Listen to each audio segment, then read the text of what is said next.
देवी और सज्जनों, एक बार पुनः पंडित राघव शरण का प्रणाम।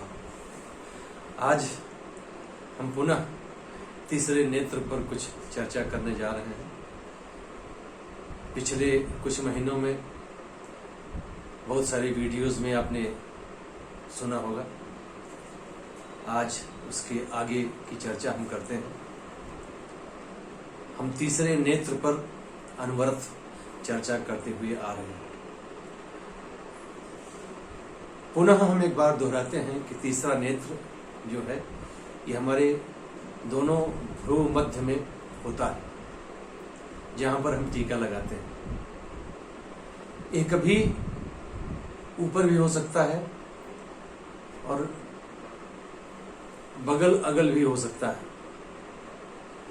इसका कारण यह है कि यदि आप अपने किसी पूर्व जन्मों में कभी ध्यान किए हैं, योग में रुचि दिखाए हैं, साधना रत हुए हैं, तब तो आपका तीसरा नेत्र बिल्कुल भ्रू मध्य में रहेगा अथवा आगे पीछे रहेगा। एक त्राटक योग भी होता है जिसमें बड़े बड़े योगी अपलक भुवन भास्कर भगवान सूर्य को निहार सकते हैं।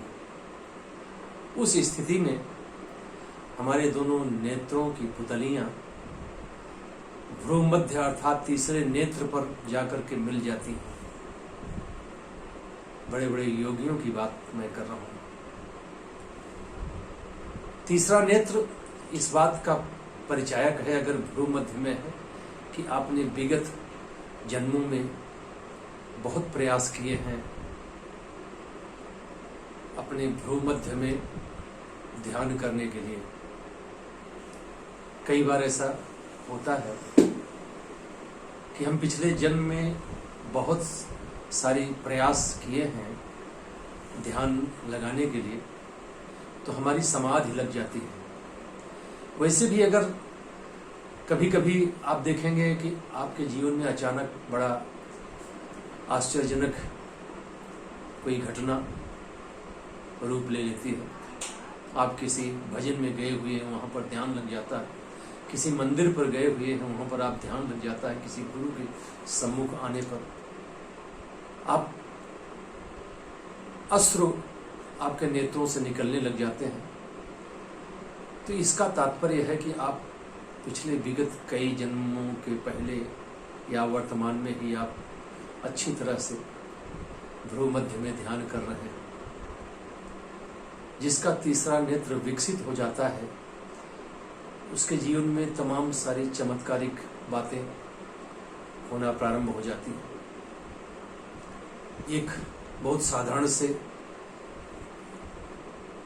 सिविल का काम करने वाले एक मेसन जिसे कहते हैं, मिस्त्री जिसे कहते हैं, ईंटें और सीमेंट से जो जुड़ाई का काम करते हैं, उनके ऊपर कोई छोटा सा एक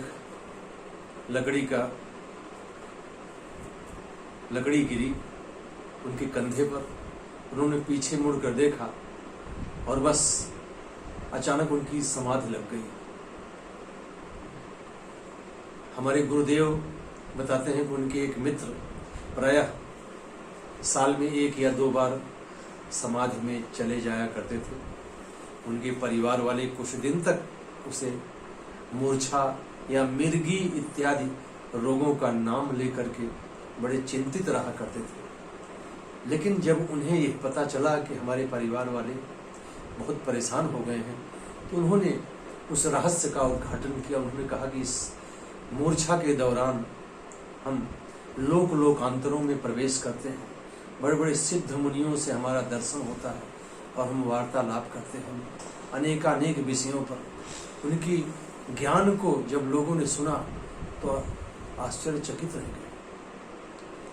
मधुसूदन पांडे जी एक बार अपने घर में आए हुए किसी मेहमान को पानी कांच के गिलास में रखकर दे रहे थे।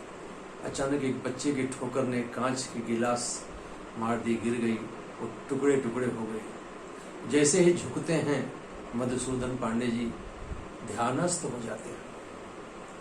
यह उनके आंखों देखी बात थी। एक साध्वी, जैन साध्वी अपने सिर पर पानी का घड़ा लेकर के आ रही थी। उसके सिर से पानी का घड़ा गिर गया क्योंकि उन्हें ठोकर लग गई चलते चलते, और जब वो गिरी तो समाधि लग गई उनकी। लोगों ने उन्हें जब उठाया तो बहुत देर तक उनके नेत्र अविचल भाव से बंद थे, सांसें आ रही थी।